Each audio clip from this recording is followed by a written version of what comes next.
Mangwanani ano ndinokwazisai hama dzangu, ndinokwazisai mhuri yeZimbabwe, ndinokwazisa kereke ya Jesu Kristu, vanamati nevatendi vakagamuchira Jesu navateveri vake vazere nyika yese yeZimbabwe. Ndinouya kwamuri mangwanani ano panguva yekushoko, nguva yandinofarira, yandinoziva kuti kana warinzwa upenyu hwako haurambi hwakadaro. Ndini wenyu Bishop A.D. Madao, President we AFM in Zimbabwe. Regai tinamate tisati tapinda mushoko redu ramangwanani ano. Ndinokutendai baba mangwanani ano nemukana uno wamandipa okugoverana shoko renyu navana venyu, muri yenyu, vanhu venyu. Ropafadzai vatereri mudzimba dzavo nekwese kwavari. Tamanudzirai ruoko rwenyu rwenyasha pamusoro poumwe noumwe ari kunzwa shoko iri. Baba ndinonamata ruponeso rwenyu, dzikinuro yenyu, kurapa kwenyu nokurwira kwenyu nokusimudzira kwaMweya Mutsvene. Ndakumbira baba itai chinhu chitsva chisina mbovira chakaitika muupenyu hwavanhu venyu kuburikidza neshoko. Ndakumbira nokutenda muzita raJesu Kristu. Amen. Ndichaverenga rugwaro rwedu kuna 2 Kings chapter number 4 verses 1, 2 and 3. Zvino mumwe mukadzi wavakadzi wavanakomana wavaprofita wakachema kuna Elisha akati, muranda wenyu murume wangu wafa. Munoziva kuti muranda wenyu wakanga achitya Jehovha. Zvino uyo waakanga atora chikwerete kwaari wauya kuzotora vana vangu vaviri kuzova varanda vake. Elisha wakati kwaari, ndingakubatsira seiko? Ndiudze, uneiko mumba mako? Iye akati, murandakadzi wenyu haana chinhu mumba, asi hari ina mafuta. Mwari wokudenga ngaaropafadze kuverengwa nokududzirwa kweshoko rake muzita raJesu Kristu. Hallelujah. Pano ndoda kududzira shoko raMwari pamusoro wenyaya unoti iwo une chauinacho muupenyu hwako, une chauinacho mukurarama kwako. Ndikuda kutaura apa pa verse number 2 pane mubvunzo wakabvunzwa mukadzi uyu naElisha. Panoti uneiko mumba mako? Mukadzi uyu wakanga ari mukadzi womuprofita, mukadzi womushumiri, mukadzi womushandiri waMwari. Zvino mushandiri waMwari uyu wafa, wasiya zvikwereti. Ndinonetseka mangwanani ano nerudzi rwavanhu vakadai, anoshandira Mwari kwamakore, anobatira Mwari kwamakore, asi upenyu hwemumba husina kurongeka, upenyu hwamagariro ekuchengeta mhuri husina kuita zvakanaka. Unofa achisiyira mukadzi navana zvikwereti. Zvino tsika yenguva iyoyo yaiti kana munhu atadza kubhadhara chikwereti, hazvinei kuti wafa, chikwereti hachirovi. Iwe wakweretewa unotora vana vake vave maslaves, kana kuti varanda vako. Zvino pano ndo patinosangana nomudzimai shirikadzi yomunhu waMwari. Yapa dambudziko, yapaya panonzi navana pataiti, yapaya panonzi pakaoma, yodo kutorerwa vana nekuda kwechikwereti chakasiwa nababa vakafa vasina kurongeka. Vana baba mudzimba umo takarongeka here kuti kana ukafa mhuri yako haisari chitambudzika? Vana baba makarongeka here nemasutu amakapfekayo, nematai amakasunga, nemotikari dzamunofamba nadzo muchibuda mudzimba dzokuroja? Makarongeka here? Shoko raMwari rinoti wakarurama unosiyira vana vake nevana vevana nhaka. Ndinokumbira mangwanani ano ndisandafurira pamberi nenyaya yangu, nditaure kwamuri vana Museyamwa, nditaure kwamuri ana Samaita, nditaure kwamuri ana Tezora vangu ana Soko. Makarongeka here? Tasangana nemunhu waMwari pano wakafa asina kurongeka, wosiya mukadzi ane zvikwerete, vana voda kutorwa kuti vave varanda kubhadhara chikwerete chababa vafa vasina kurongeka. Zvino mukadzi unoenda kuna Elisha unoti, munondiziva munhu waMwari, ndiri mudzimai womuranda wenyu wakanga achitya Jehovha kwazvo. Zvino muranda wenyu uyu wakafa akasiya zvikwerete, vana vangu voda kutorwa. Ndo panobvunzwa mubvunzo naElisha. Wokutanga unonzi, ndingakubetsera sei? Kechipiri ndobva anzi, unei mumba mako, unei mumba mako. Mukadzi ndobva apindura akati, handina chinhu mumba mangu. Asi pfungwa dzake dzakatanga kurova zvakanaka, akati asi ndinongori nehari ina mafuta. Regai ndimbomira ipapo ndifurire pamberi. Musoro wenyaya yangu unoti, unacho chinhu chauinacho muupenyu, une chauinacho chinokuraramisa nechingakubatsira muupenyu. Munhu wese wakaberekwa panyika ino wakaberekerwa chinangwa. You were born for a purpose. Munhu wese akaberekwa akazvarwa akasikwa ari munyika ino wakaberekwa uine destiny, une kwauri kuenda, une inonzi God given destiny. Hauna kuuya panyika for mahara, hauna kuuya panyika kuti unzi babatino, hauna kuuya panyika kuti unzi maishami. Une chawakatumirwa kuzoachiva panyika. Munhu wese wakaberekwa ane nyasha dzake dzaakapiwa naMwari. Munhu wese wakaberekwa aine ropafadzo yake yaakapiwa naMwari. Munhu wese wakaberekwa aine simba rake raakapiwa naMwari. Munhu wese wakaberekwa aine fuma maoko ake, wakaberekwa aine njere dzake. No one is born ari empty panyika yavapenyu. Hakuna munhu wakauya panyika asina chinhu. Why Mwari achikuloda nezviro? Why Mwari achikuloda nezvinhu? One, kuti usurvive munyika yavapenyu. Number two, kuti uachieve purpose yaakakusikira, kuti usvike padestiny yaakakutuma. Now pawakaberekwa uchiuya panyika, pane muvengi unonzi Diablos, pane muvengi unonzi Satan, muvengi weupenyu hwako, muvengi weramangwana rako. Unokuvenga because iwe uri chisikwa chaMwari chinokosha. Unokuvenga nokuti iwe you are the crown of God's creation. Unokuvenga nekuti wakasikwa uine chinangwa chaMwari. Chaanokuvengera Satani ndizvo zviya Mwari zvaakakupa. Chaanokuvengera Satani kuti hadi kuti unosvika paya pawakanzi naMwari unosvika, unotsvaka kukudestroya, unotsvaka kukurwisa, unotsvaka kukuita stagnant, unotsvaka kuita rombe. Bhaibheri kuna John chapter 10 verse 10 rinoti mbavha inouya kuzoba, kuuraya nekuparadza. Basa raSatani kukubira ropafadzo yako, basa raSatani kukubira nyasha dzako, basa raSatani kukubira nekuparadza destiny yako, kuparadza simba rako, kuparadza zviroto zvako, nekudestroya ramangwana rako. Now, imwe nzira yaanoshandisa yokutanga asati ashandisa vamwe vanhu, asati ashandisa zvimwe zvinhu, unotanga kushandisa pfungwa dzako. Unokukonvinsa, unoita kuti utende muupenyu hwako kuti iwe hauna chinhu. Satani unokutaura kuti iwe hauna chinhu. Wozvitenda mumwoyo mako, wozvifunga mupfungwa dzako, unokukonvinsa kuti uri empty. Satani unokuudza kuti uri zero.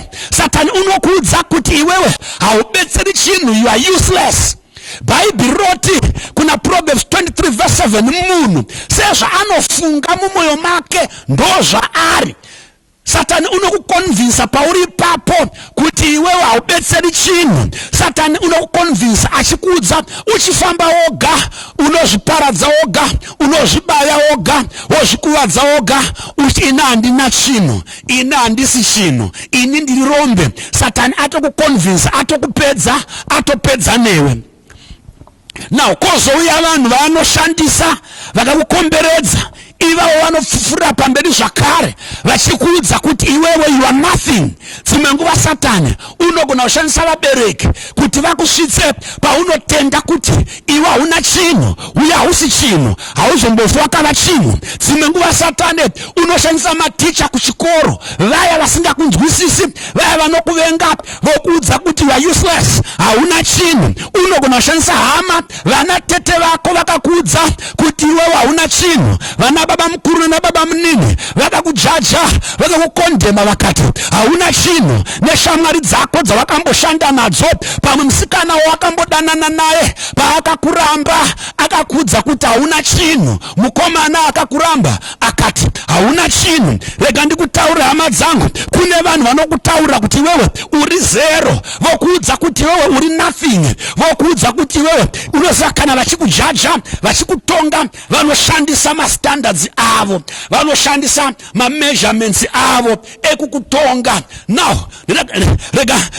rega ndipinde panyaya yangu, rega ndipinde panyaya yangu. Paya pavanokutonga vachita hausi chinhu, uye hauna chinhu. Paya pavanokutuka vachita hauna chinhu. Paya pavanokushora vachita hauna chinhu, iwe iti asi Mwari.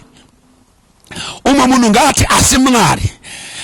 Iti pese paya paunenge wakondemewa na vanhu, iti asi Mwari. Pese paunenge wajajiwa, wanzi na vanhu watongwa, hauna chinhu, iti asi Mwari. Pese paya paunenge wamezhewa nezvikero zvavo, vakuisa pazviyero zvavo zvavanoshandisa, whether ndezvemetsi, whether ndezvesayensi, whether ndezvereligion kana background, whatever yavanoshandisa measurement yavo, kana kuti spiritometer yavanokumezha nayo, kana vakumezha, iwe iti asi Mwari.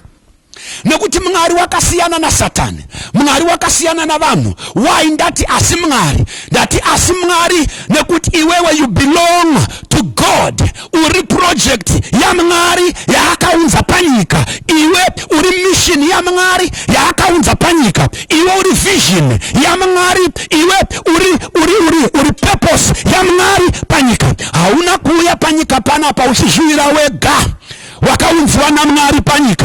Hauna kuya panyika nekuda kwechido chomunhu kana baba vako kana amai vako, asi wakauya panyika nekuda kwa Mwari. Wakauya panyika kuti uachieve mission yawakasikirwa na Mwari. Wakauya panyika kuti uachieve purpose yawakasikirwa na Mwari. Pane inonzi God given assignment kana divine assignment yawakatumirwa na Mwari. Chaita kuti nditi uti asi Mwari, chekutanga ndechekuti you don't belong to the devil. Saka Satani hana final say mukati muupenyu wako. Chechipiri, vanhu havasi vako, hausi wavo, havana final say mukati muupenyu wako.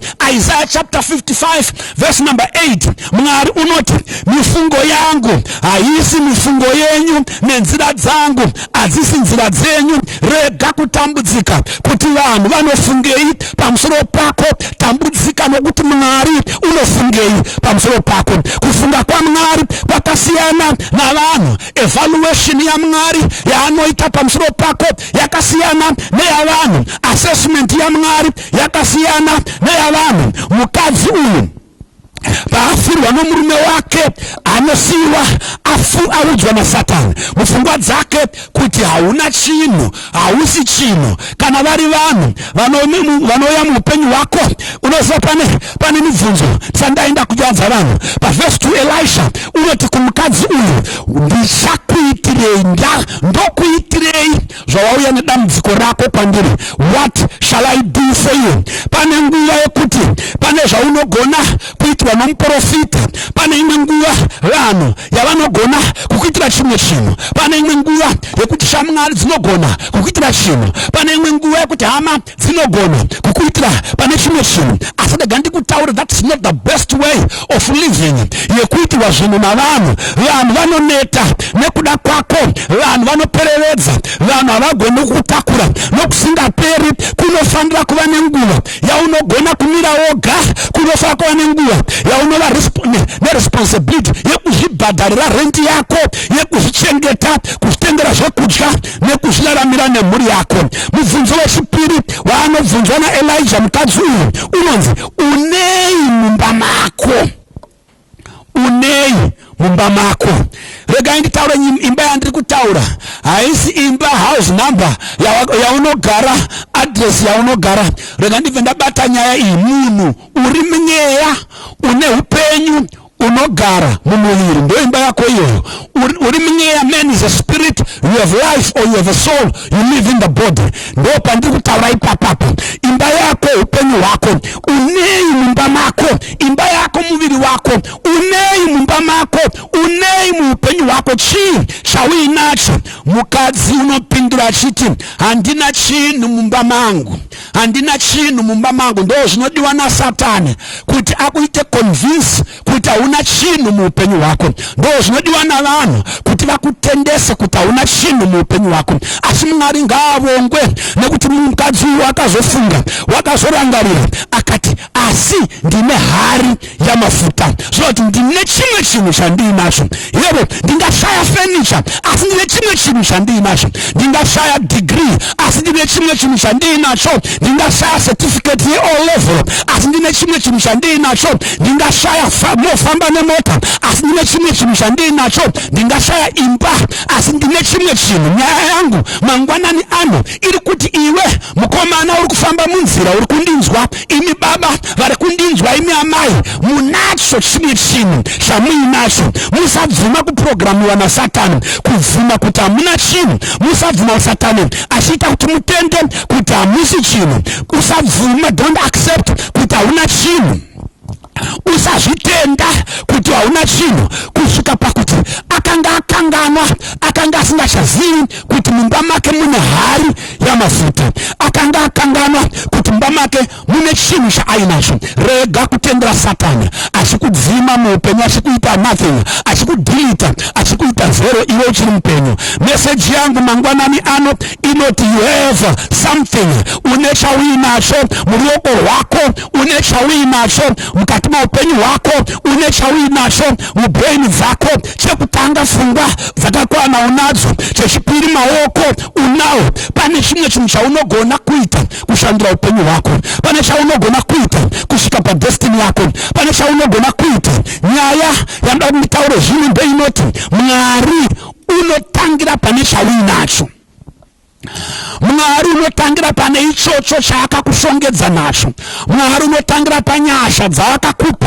Mwari unotangira pa blessing yaakakupa. Mwari unotangira kukusimudzira kubva pasimba raakakupa, utano ihwohwo hwaakakupa, energy yaakakupa, njere dzaakakupa. Ndo pane kutangira kusimuka kweupenyu hwako. Shirikadzi iyi inoti ndingori nehari yamafuta mumba mangu, ndingori nehari yamafuta mukati meimba yangu. Ndo pakatangira Mwari kushanda. Munana wakaitwa na Mwari nokuti Elisha muprofita wakati kumukadzi, tora mafuta iwayo upinde mumba navana vako, enda unotsvaka midziyo iri empty kuma neighbors, enda unotsvaka midziyo yakasiyana siyana uise mumba mako, wodira mafuta pamudziyo isina chinhu. Mafuta akatanga kuyerera, mafuta akatanga kuyerera. Chii chakuitika? Mwari watangira pane chaainacho mumba make. Mwari vakomana nevasikana unotangira pane chaakakupa. Mwari unotangira pane chauinacho. Ndiyo nyaya yangu mangwanani ano, ndoda kuti mumwoyo mako nemupfungwa dzako ngaidzimwe pfungwa inoti hauna chinhu. Rega nditaure kumhuri yeZimbabwe, rega nditaure kuvana veAfrica. Kune vavengi vakatiudza kuti kuve muAfrica hauna chinhu, muAfrica hamuna chinhu. Rega ndikuudze, ine handiende kunze kwenyika, ndakambokuenda ndikadzoka, ndozoti muno muAfrica ndo mune chinhu. Mwana weAfrica unacho chauinacho. Continent yeAfrica unayo maresources, unazvo zviwanikwa, unayo fuma, unayo destiny, unaro ramangwana rakajeka. Mwari unotangira pachinhu kana pahari yamafuta yaive mumba mamukadzi uyu. Rega ndimbofamba newe zvishoma panyaya yandikutaura pano. Ukaverenga Exodus chapter number 4 verse number 2, kune murume Mwari waitaura naye, zita rake ndiMozisi. Mwari wakanga achimutuma kuti aende kunosunungura vana vaIsraeri vakanga vatambura kwamakore muIjipita vari varambe. Zvikanzi naMozisi, ndinokakama, handigone kutaura, madi kutuma umwe achiita matsurundundu sematsurundundu anongoitwa nemunhu wose achiramba kutumwa naMwari. At the end of the day, pana chapter 4 ya Exodus verse 2, Mwari unoti kuna Mozisi, unei muruoko rwako. chii chauinacho muruoko rwako. Nyaya yangu ida kukuonesa kuti Mwari unotangira pane chauinacho ichocho chawakapiwa. Nyasha idzodzo dzauinadzo, potential iri mauri, njere dzauinadzo, talent rauinaro rinogona kushandura upenyu hwako, rinogona kusvitsa kure. Talent iroro chaunogona ichocho Mwari unogona kusvika kure newe nekuda kwazvo. Zvinonzi naMozisi, ndingori netsvimbo chete, ndingori netsvimbo, tsvimbo yokuti ukaendesa kuauction haitengwe, ukaendesa kumusika haina value, asi ipapo pane chauinacho ichocho ndo panotangira Mwari kushanda newe. Mozisi unonzi naMwari, kanda tsvimbo iyoyo pasi. Paakaikanda pasi yakashanduka ikava nyoka, ikatanga kuita maminimini, ikatanga kuita minana. Mozisi unonzi naMwari, bata muswe wenyoka usaitya. Paanobata muswe uyaya inodzokera pakuve tsvimbo zvakare. Vana baba nana mai, Mozisi paanosimuka akuenda Ijipita, tsvimbo iya yakanga akandira pasi, anzi naMwari kanda pasi, yakatanga kumuitira minana, akanda pasi kuIjipita, yakashanduka zvakare ikava nyoka. N'anga dzaFaro dzikaita the same thing, dzikakanda tsvimbo dzadzo pasi dzikashanduka kuva nyoka. Asi yaMozisi yakadzimedza dzose nekuti yava nemunana waMwari, yava neruoko rwaMwari. Rega ndikuudze, n'anga dzaFaro dzakaenda kumba dzisina tsvimbo nekuti dzamedzwa, tsvimbo dzadzo dzamedzwa netsvimbo yaMozisi. Rega ndikuudze, ichocho Mwari chaakaisa muruoko rwako isimbi inodya dzimwe. Ichocho chawakapiwa naMwari chinokupa inonzi a cutting edge, chinokupa inonzi an advantage kune vamwe vanhu. Ipapo pawakabata chauinacho ichocho ndo panotangira Mwari. Netsvimbo iyoyo Mozisi asvika navana vaIsraeri muRed Sea, ndo yaakasimudza akatsemura naye gungwa dzvuku vakayambuka. Netsvimbo iyoyo vana vaIsraeri vakuda mvura, ndo yaakarova dombo nayo ikabuda mvura, dombo rikabuda mvura vakanwa. Mwari unoshandisa chauinacho. Iko zvino shoko rangu zuva ranhasi rinotiramba pfungwa inoti hauna chinhu, unacho chauinacho, unacho chauinacho. Unoyambuka nzizi dzoupenyu, unoyambuka makungwa oupenyu, unotsemura makungwa netalent iroro, unotsemura makungwa nechipo chauinacho, nechiroto chauinacho, nepotential yauinayo. Usaramba, usabvuma, ramba kunza ndina chinhu. Umwe munhu ramba iti inini ndinacho chandinacho, ndinacho chandakapiwa naMwari, ndinacho. Samsoni, Bhaibheri rotiudza nezvemurume unonzi Samsoni, akongwa navaFiristia vaiva vavengi vavaIsraeri. Bhaibheri roti akanga asina tsvombo, akanga asina huta, asina museve, haana munondo, haana chinhu. Ashoko raMwari rinoti wakanga muruoko rwake muine shaya yembongoro. Rega ndidzokere kumusika zvakare. Shaya yembongoro ukaenda nayo kuauction haina value, ukaenda nayo kumupedza nhamo hakuna unoitenga, haibetseri chinhu. Asi yave muruoko rwomunhu unofamba naMwari, muruoko rwomunhu unotenda kuti neshaya iyi tine chandinogona kuita. Bhuku inoti wakarova varume vechiFiristia vakanga vari very armed, vakatakura zvombo zvavo zvavaive nazvo, vaine minondo, vaine miseve. Akauraya more than 1,000, almost a battalion yamasoja, akairova nechaive muruoko rwake. Nyaya yangu iri kuti kwauri mwanasikana, hazvinei uri nherera, hazvinei wakafoira orevhura, unacho chauinacho. Vanokusora nhasi, asi remangwana rako rakanaka. David, Bhaibheri rinoti atumwa nababa vake kunoona vakoma vake, panosimuka zigiant rinonzi Goriati rakana kushungurudza vana vaIsraeri, rikashungurudza Sauro namasoja ake. Asi David haana chaanga ainacho muruoko, akanga aingori nechipfuramabwe chete yaninogona kuti nhasi pavana vanhasi rekeni yokurova shiri. Karekeni ikako Goriati unouya kuna Dhavhidha, iye akatemba experience yake, akatemba uofori hwake, akatemba zvaakatemba nezvombo zvake. Dhavhidha unoti ini nechipfuramabwe changu ndinouya kwauri nezita raJehovha, Mwari wawatuka nhasi, ndinokuuraya nhasi, ndichapa nyama yako nenyama yavaFiristia kushiri dzedenga. Nechipfuramabwe ichocho chaive muruoko rwaDhavhidha, wakarova Goriati akamudonhedzera pasi akamukunda. Murume unonzi Gideon, Bhaibheri zvinotiradza kuti wakanga asina chinhu, akanga asiri trained, ari murende, asi muri ruoko rwake maive nomunondo. Paairwa hondo, unoti munondo waGidheoni nomunondo waJehovha. Ndokuti mumwe munhu asimuke nhasi mukati meupenyu hwako, mukati mekushorwa kwako, mukuzvidzwa kwako, mukuninipiswa kwako, iti nomunondo waGidheoni nomunondo waJehovha. Netalenti rauinaro, talenti raJehovha, nyasha dzauinadzo inyasha dzaJehovha, simba rauinaro isimba raJehovha. Rega ndinopedza nchiti mwanakomana, mwanasikana, baba namai, you are not empty. Une zvauinazvo muruoko rwako. Unayo potential yekuita zviri nani, unayo potential yekuchinja mhuri kwenyu, yekuchinja history yako nekuchinja destiny yako. Mwari wakakupa blessing, une yandinoti God given blessing, ropafadzo yawakapiwa naMwari, une nyasha dzawakapiwa naMwari, une zodzo yawakapiwa naMwari, une simba rawakapiwa naMwari, une njere dzawakapiwa naMwari, une maoko awakapiwa naMwari. Simuka uite chimwe chinhu nokuda kweupenyu hwako.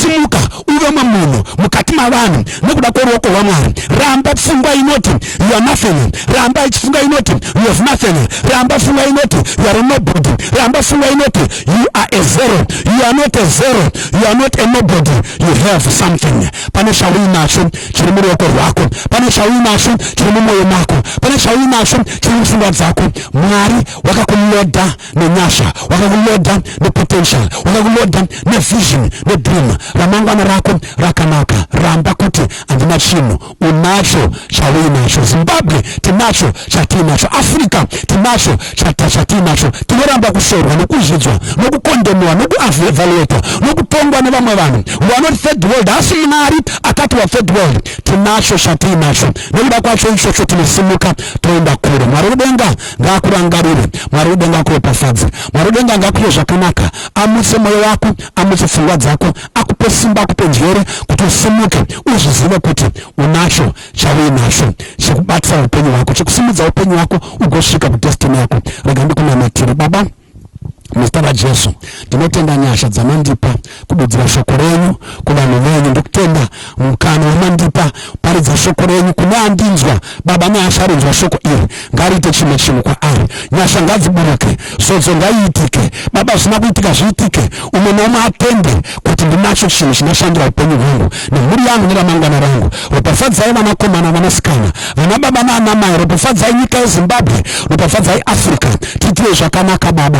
Ndimi chiedza chedu, ndimi mwenjewe, ndimi simba redu. Komborerai muropafadze vateereri. Rapai vanorwara, ipai kukunda kune vari mudziondo dzoupenyu, ipai simba kune vasina simba. Ndakumbira nokutenda muzita raJesu Kristu. Amen.